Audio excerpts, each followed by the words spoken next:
الحمد لله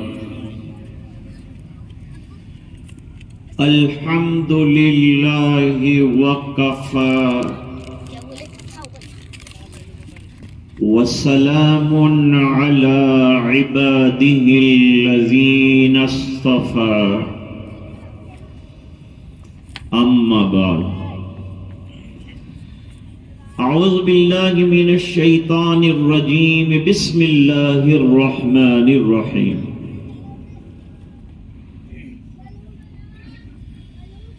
يا أيها الناس قد جاءتكم موعظة من ربكم وشفاء لما في الصدور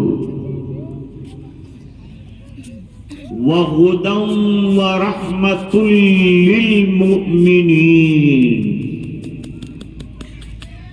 قل بفضل الله وبرحمته فبذلك فليفرحوا هو خير مما يجمعون صدق الله العظيم اللهم صل على سيدنا محمد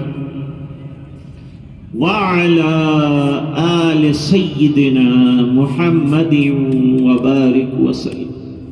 اسٹیج پر جلوہ فرما جلیل القدر علماء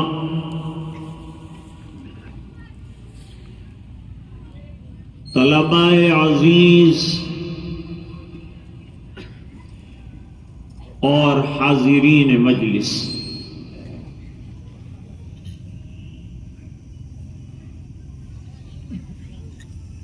ابھی تھوڑی دیر پہلے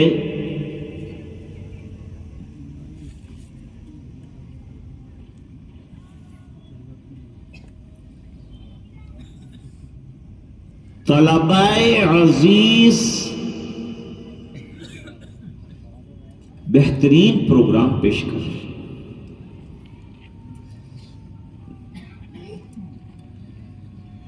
اس میں ایک طالب علم نے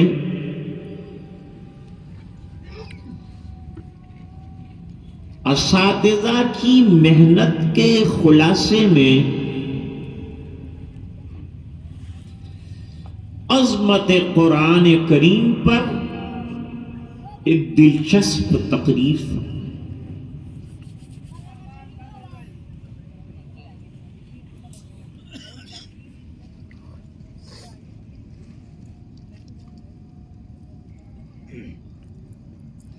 میرے ذہن میں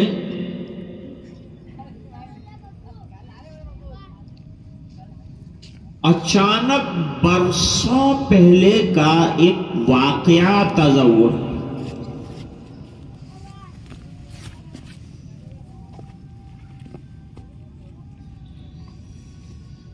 دارالعلوم اشرفیہ کے اب 160 سال ہو گئے۔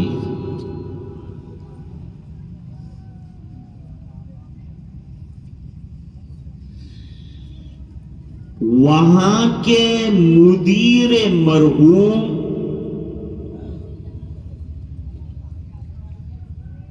حضرت مولانا یعقوب اسماعیل اشرف رحمت اللہ علیہ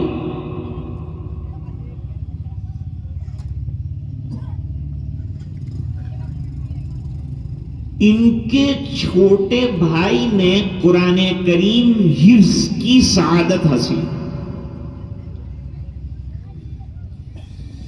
یہ بڑا زرین موقع ہوتا ہے، بڑا نورانی موقع ہوتا ہے۔ قسمت والے ہوتے ہیں جو اس تقریب سے استفادہ کرتے ہیں۔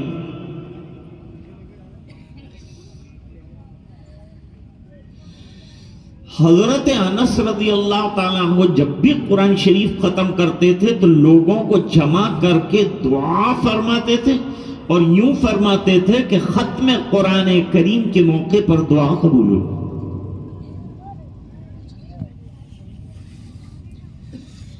حدیث میں فرمایا کہ جب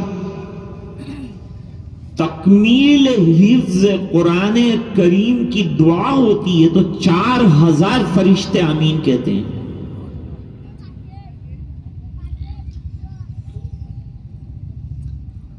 تو حضرت مولانا یعقوب اشرف رحمت اللہ علیہ میرے والد صاحب کے شاگرد بھی اور بڑی عقیدت بھی رکھتے تھے. تقریباً 50 سال تک لگاتار ایک جگہ بخاری شریف کا درس دیا.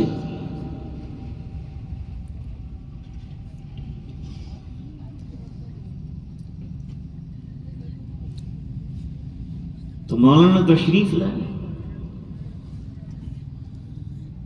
اور آ کر کہا کہ گھر پر حضرت چند لوگوں کو دعوت دی ہے، بلایا ہے، اور میرے بھائی کا قرآن کریم حفظ مکمل ہو رہا ہے تو آپ کو تشریف لانا ہے.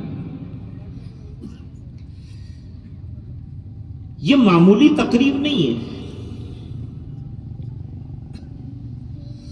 حافظ الدنیا ابن حجر عسقلانی رحمت اللہ علیہ نے جب فتح الباری مکمل فرمائی تو قاہرہ کے باہر ایسے بڑے میدان میں 8 دن کا فنکشن کیا اور طرح طرح کے کھانے لوگوں کو کھلائے اور بڑے بڑے مشاہیر نے قصیدے پڑھے اور خود فتح الباری حضرت حافظ الدنیا ابن حجر نے ختم فرمایا اور 500 سونے کے سکے خرچ کیے اور 300 دینار کے اندر یہ فتح الباری جو ہے فروخت ہوئی، اس کا ہدیہ ہے.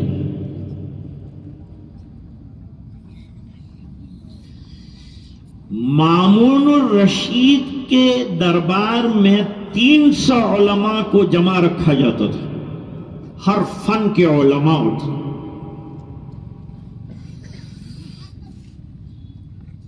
اور جانتے ہیں تنخواہ کتنی دیتے تھے، وظیفہ کتنا دیتے تھے؟ اسٹیج پر جتنے حضرات بیٹھے ہیں پوری زندگی میں ان کو اتنا نہیں ملے گا، اتنا ایک سال میں ایک عالم کو دیتے تھے. یعنی آج کے زمانے کے اعتبار سے 4 کروڑ روپیہ سالانہ دیتے تھے.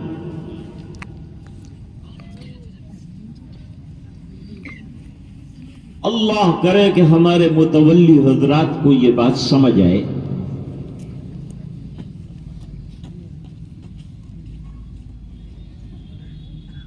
اب جب دعوت دی، میں چھوٹا تھا،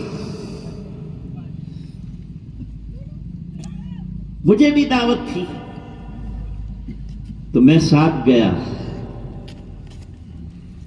بڑا استقبال کیا ہمارے حضرت مولانا یعقوب صاحب رحمت اللہ علیہ نے. ابا کو بٹھایا،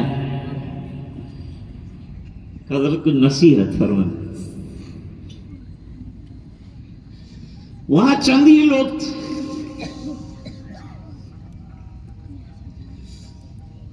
میرے لیے یہ بات کوئی معنی نہیں رکھتی کہ کتنا مجمع ہے. آئی ڈونٹ کیئر، میں نہیں پرواہ کرتا.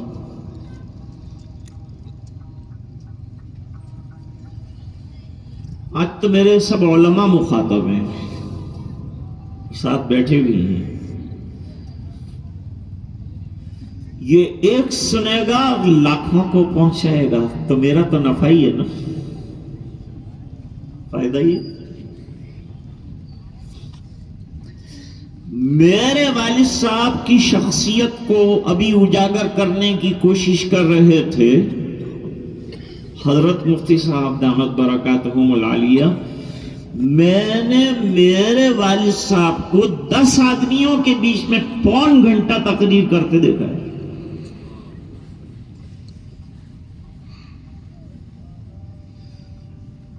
تو میں نے گھر آ کے کہا ابا کیوں لمبی تقریر کی، 10 تھے 10 منٹ کرتے. فرمایا یہ مت دیکھو 10 ہیں 100 ہیں 1000 ہیں، مخلصین میں سے ایک بھی ہوگا تو میرا بیڑا پار ہو جائے. ہم کو اللہ کے دین کی بات اللہ کے بندوں تک پہنچانی ہمارا مقصد زندگی ہے.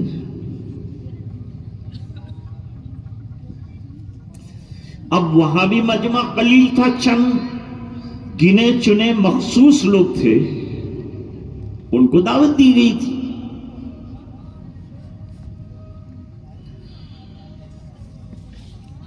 اب اس موضوع پر یعنی قرآن کریم کے موضوع پر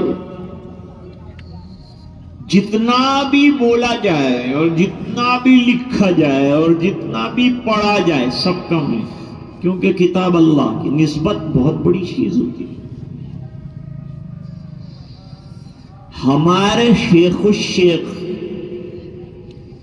حضرت مولانا شاہ غلام حبیب صاحب نقشبندی رحمت اللہ علیہ فرماتے تھے کہ ایک ہی بھٹے میں اینٹ تیار ہوتی ہے، بیت الخلا میں لگاتے ہیں تو چپل پہن کر اس پر جاتے ہیں، اور مسجد میں لگاتے ہیں تو وضو کر کے ادب سے اس پر قدم رکھتے ہیں. فرق کس چیز کا ہے؟ نسبت کا فرق.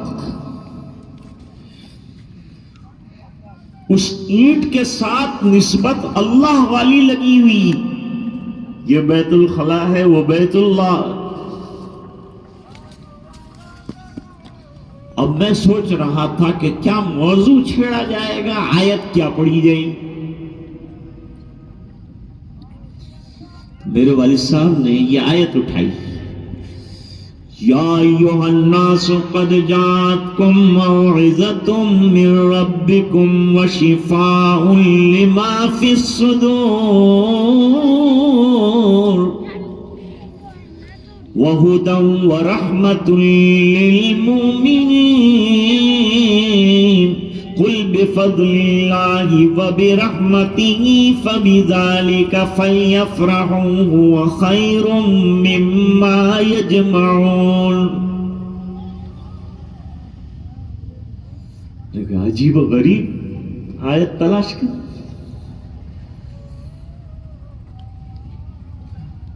اب کان متوجہ ہو گئے کہ اس آیت کو موضوع بنا کر کیا بیان کریں گے.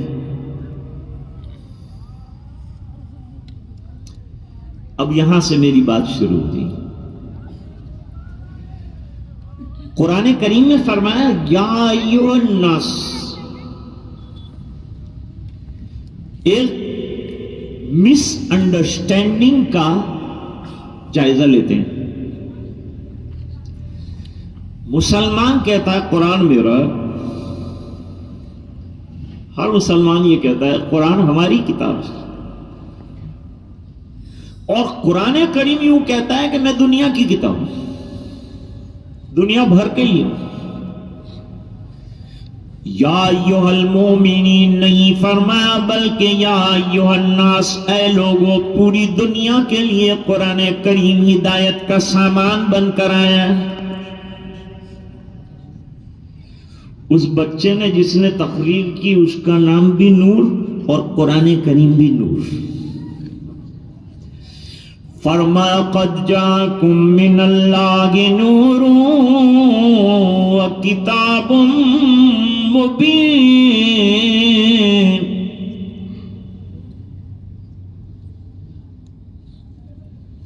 تمہارے پاس قرآن کریم آیا، کتاب نور آئی، نورانی کتاب آئی، نور ہی نور.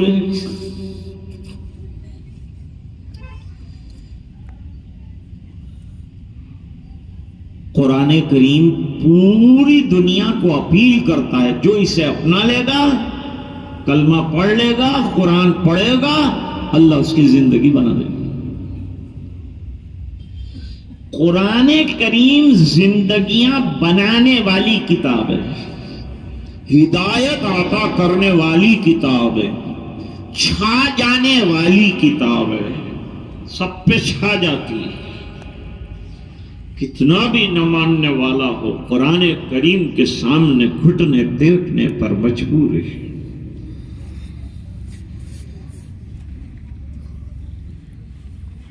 اب قرآن کریم کی صفات کیا؟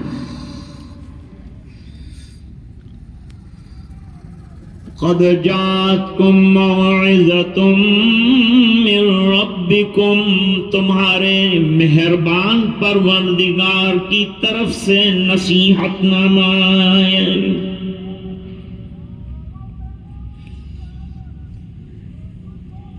اگر کوئی نصیحت کرنا چاہتا ہے کسی کو، بس قرآن کی ایک سورت پڑھ دے، والعصر ان الانسان لفی خسر، اس سے بڑی نصیحت ہی نہیں ہوئی۔ قرآن نصیحت کا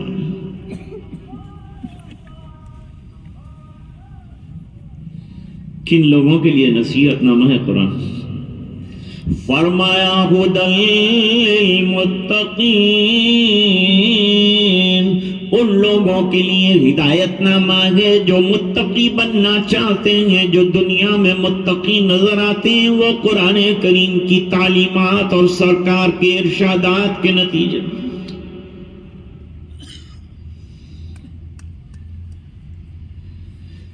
اب قرآن کریم کے ابتدا میں اور انتہا میں، ہمارے یہاں مدرسوں میں جب کتابیں پڑھائی جاتی ہیں تو جب کتاب ختم ہوتی ہے تو ابتدا اور انتہا کے اندر مناسبت بیان کرتے ہیں کہ پہلے یہ کہا تھا، آخر میں یہ کہا، تو دونوں میں جوڑ پیدا کرنے کی۔ تو اب قرآن کریم میں کیا جوڑے؟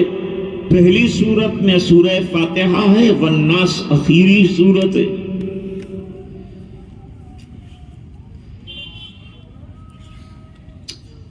سب سے بڑی بات جو قرآن کریم نے کہی ہے وہ توحید کے واسطے سے ہدایت کی بات ہے، اور دعا کرنے کے لیے کہا ہے اہدنا الصراط المستقیم۔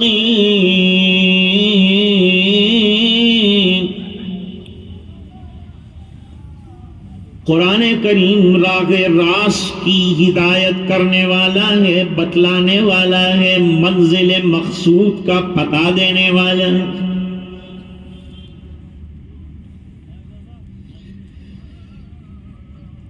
تو یوں فرمایا اس کی دعا کرو کہ اللہ ہمیں بھی صراط مستقیم عطا فرما۔ آخری صورت میں بتایا صراط مستقیم سے ہٹانے والا شیطان ہے، اس کے رخنوں سے اپنے آپ کو بچاؤ، اس لیے قل اعوذ برب الناس میں فرمایا شیطان سے بچو ورنہ راہ راست سے ہٹا دے گا، تم کو ہدایت کے راستے سے ہٹا دے گا۔ آگے ہی جوڑ کی بات سمجھ میں۔ اب ذرا ایک اور بات سمجھ لیے، علامہ ساوی نے لکھا قرآن شریف شروع ہوتا ہے بسم اللہ الرحمن الرحیم، اس میں پہلا حرف با ہے، ختم ہوتا ہے قرآن کریم والناس پر، آخری حرف سین ہے، دونوں کو ملاؤ تو بنتا ہے بس۔ گویا ایک مومن کی زندگی کے لیے قرآن اور قرآن کی شرح حدیث بس۔ یہاں تو سب الٹا کرنے کا زمانہ ہے، اس بنا پر بس کو الٹا کر دیجئے تو سب ہو جائے گا۔ قرآن بس بھی ہے، قرآن سب بھی ہے۔ ہمارا بچہ دنیا کا بہترین ایجوکیشن ایکوائر کرے، لیکن اس کے سینے میں اگر قرآن کریم نہیں ہے تو یہ دنیا کا ایجوکیشن اسے پٹک کر ختم کر۔ کیونکہ آپ کے پاس مال رہے، دولت رہے، سب رہا آپ کے پاس، لیکن ایمان ہی نہ رہا تو کیا کریں گے؟ ایسی دولت کام کی کیا ہے؟ فرمایا ایھا الناس قد جاءتکم موعظۃ من ربکم، نمبر 2 وشفاء لما فی الصدور،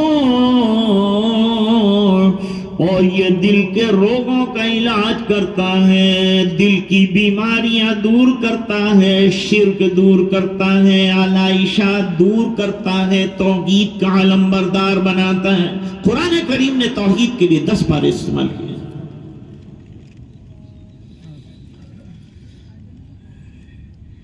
اور کیا فرماتے ہیں؟ موعظت کے معنی نصیحت،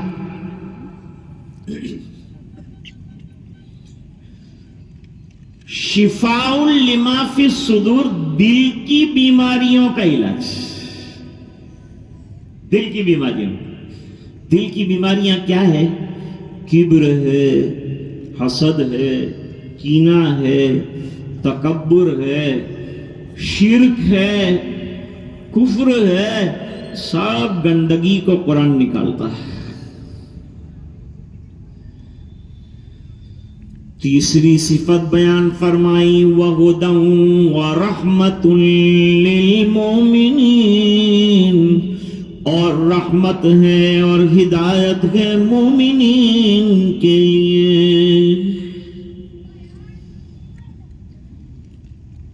چونکہ قرآن کی ہدایت سے اور قرآن کی شکل میں برستی ہوئی رحمت سے فائدہ کون اٹھائے گا؟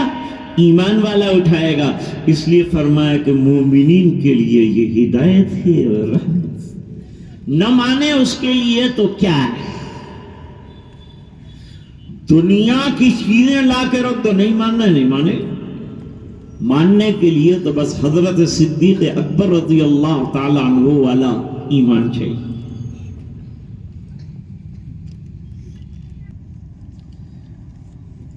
سرکار مدینہ جناب رسول اللہ صلی اللہ علیہ وسلم کو جب نبوت ملی،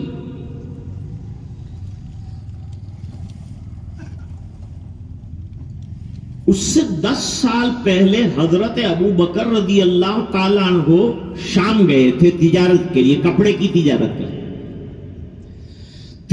کے لیے شام گئے تھے.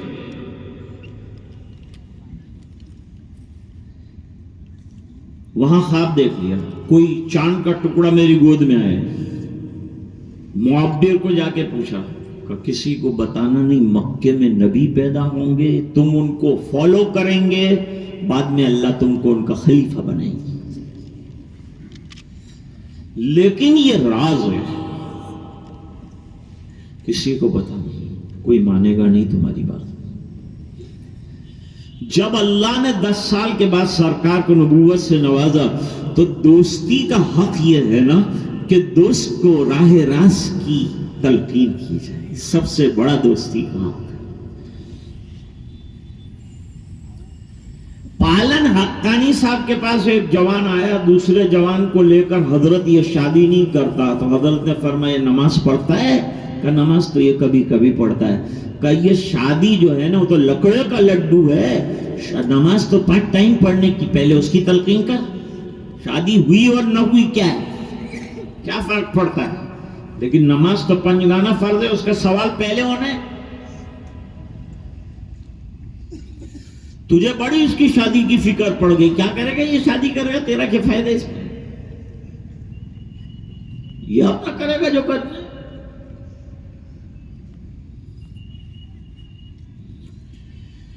بھائی دین کی فکر کرو،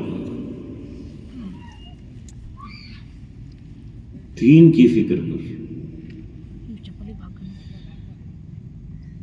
سرور کائنات صلی اللہ علیہ وسلم نے دوستی کے حق کے طور پر صدیق اکبر رضی اللہ تعالیٰ عنہ کو دعوت دی کہ آپ میرے دین کو قبول فرما لیجئے، مجھے اللہ نے رسول بنایا ہے، کتاب بھی اتاری.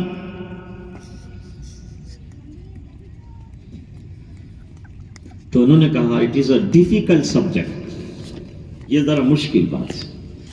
میں آپ کی دیانتداری کو مانتا ہوں، میں آپ کی سچائی کو مانتا ہوں، لیکن آپ کہتے ہیں میں آپ پر ایمان لیا، اس کے لیے دلیل چاہیے. کوئی دلیل دیں گے آپ؟ مسکرا کر نبی کریم صلی اللہ علیہ وسلم نے فرمایا شام میں 10 سال پہلے جو خواب دیکھا تھا میری نبوت کی دلیل.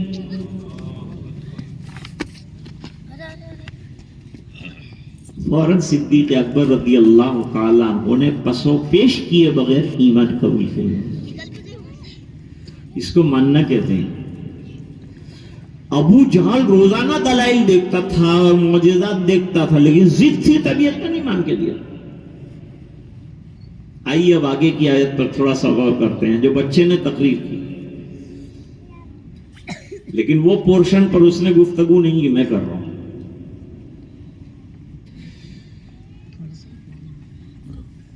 قرآن کریم موعظت بھی ہے، شفاء لما فی الصدور بھی ہے۔ شاید علماء بیٹھے ہیں یہ کہیں گے کہ قرآن کیا جسمانی بیماریوں کا علاج بھی ہے؟ جی ہاں ہے، لیکن وہ تضمنی چیز ہے، اصلی چیز دل کی بیماریوں اور روگوں کا علاج ہے۔ اس کے لیے ایک لمبی تقریر درکار ہے۔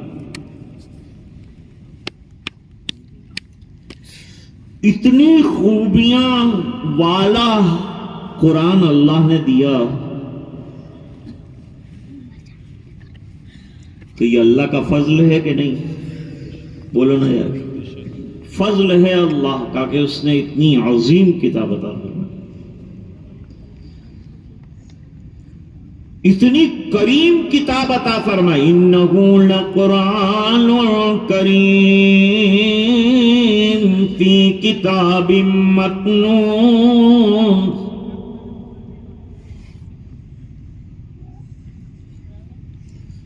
تو اللہ کے فضل پر اے نبی اور اللہ کی رحمت پر اے نبی کہیے لوگوں کو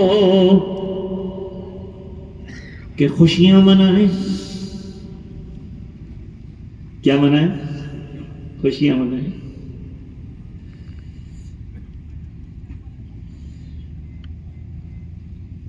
اگر کسی کے پاس بہت مال آ جائے،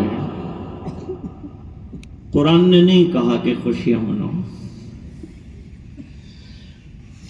بلکہ نہ کہا لا تفرح ان اللہ لا يحب الفرحین۔ قارون سے کہا گیا تیرے پاس بہت مال ہے لیکن مال پر اترانا مت ورنہ یہ مال کے ساتھ تجھے زمین میں دھسا دوں۔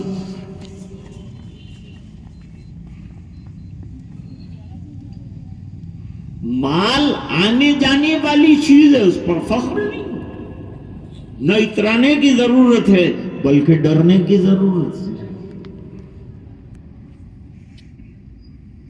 کہ کہیں اللہ مال کے ذریعے سے آزماتے نہ ہوں، آزمائش نہ ہو۔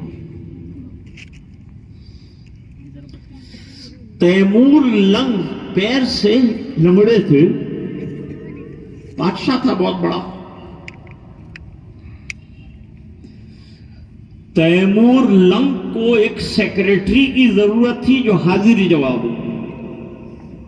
ایک قافلہ باہر سے آیا، اس کے اندر ایک اندھا اور نابینا تھا لیکن حاضر جواب بہت۔ دیکھا لوگوں نے کہ یار بادشاہ کو ایسے آدمی کی ضرورت ہے کہ جو حاضر جواب ہو، امیڈیٹلی آنسر کرتا ہو، ریپلائی دیتا ہو، ایسا آدمی چاہیے انہیں۔ اس سے بات کی کہ آپ امیڈیٹلی آنسر کرتے ہیں، ریپلائی کرتے ہیں، آپ فوراً حاضر جواب ہیں، تو آپ بادشاہ کے یہاں سروس پر ہیں۔ چلو لے چلو۔ آپ کیا جواب دیں گے؟ جب جو پوچھے گا ایسا جواب دیں گے، جیسا سوال ایسا جواب۔ پوچھنے تو دو۔ اس کا نام تھا دولت خان، یہ جو نابینا تھا اس کا نام تھا دولت خان۔ اب بادشاہ لنگڑا تھا، دربار میں پہنچے، بادشاہ نے کہا حاضر جواب ہو، کیا نام ہے تمہارا؟ کہا دولت خان۔ کہا دولت اور اندھی؟ کہا اندھی نہ ہوتی تو لنگڑے کے یہاں جانے کی ضرورت کیا تھی؟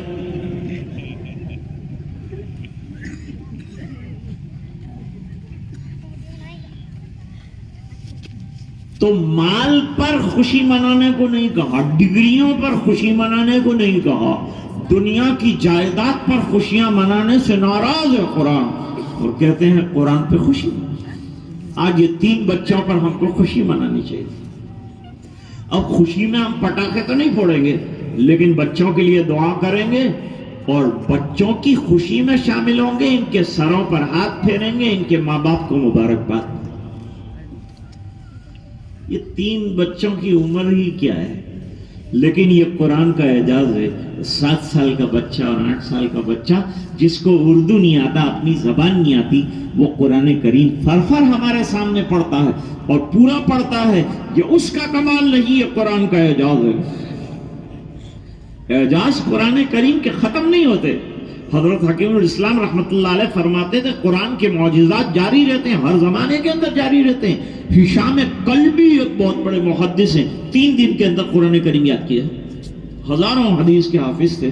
تو سل میں آیا کہ حدیثیں اتنی یاد سرکار کی اور اللہ کا کلام یاد نہیں، چلو یاد کرنا شروع کرو، تو 3 راتوں کے اندر پورا قرآن کریم یوز کر لیے۔ تو آج کی میری بات کا خلاصہ یہ نکلا کہ آج ان کے اساتذہ بھی قابل مبارکباد ہیں، ان کے والدین بھی مبارکباد کے قابل ہیں۔ کیوں؟ اس بنا پر کہ یہ مادیت کا دور ہے، اور مادیت کے دور میں لوگ ڈاکٹر بنانا چاہتے ہیں، انجینئر بنانا چاہتے ہیں، کون حافظ بنانا چاہتا ہے؟ میرا آپ سے دردمندانہ خطاب و اپیل ہے کہ اپنے گھر کے ایک بچے کو ضرور ضرور حافظ بنائیے، اور پکا حافظ بنائیے، رمضانی حافظ بنائیے۔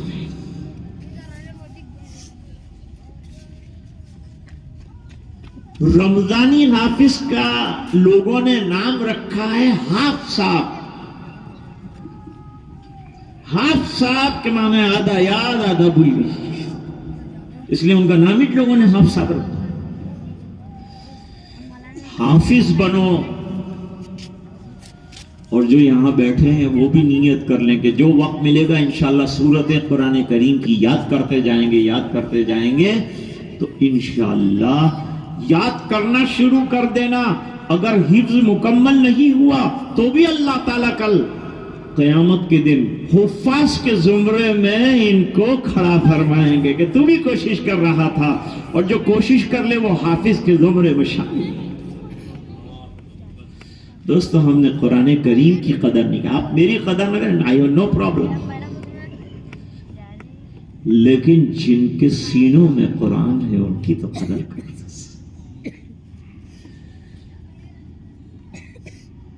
مسجد کے متولی صاحب کا لڑکا گریجویٹ ہوا، متولی صاحب نے کہا امام صاحب میرا لڑکا گریجویٹ ہو گیا ہے، گورنمنٹ جاب مل جائے، دعا کر دیجیے تاکہ اس کا گھر باہر اچھی طرح سے چلے۔ کی تنخواہ ملے گا 1.5 لاکھ سے شروع، تنخواہ 1.5 لاکھ سے۔ امام صاحب لکیر کے فقیر، نماز کے بعد انہوں نے دعا کرتے ہوئے کہا کہ ہمارے ٹرسٹی صاحب کا بیٹا گریجویٹ ہو گیا ہے، اس کو گورنمنٹ جاب مل جائے، اس کی دعا کیجئے، اے اللہ اس کو بہترین جاب ملے، لیکن تنخواہ اتنی ملے جتنی مجھے ملتی۔ وہاں سے ٹرسٹی چلایا کہ اس میں کیا ہوگا؟ کہ اس میں میرا جو ہوتا ہے وہ اس کا ہوگا۔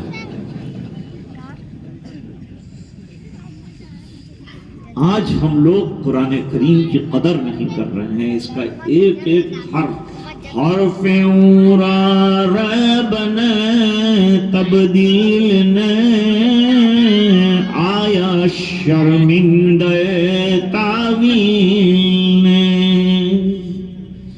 نو انصارا پیام آخری حامل رحمت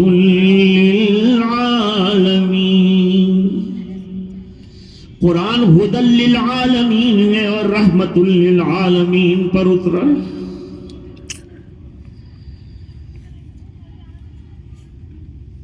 مولانا نثار صاحب کا مدرسہ نیا ہے، میں بھی نیا۔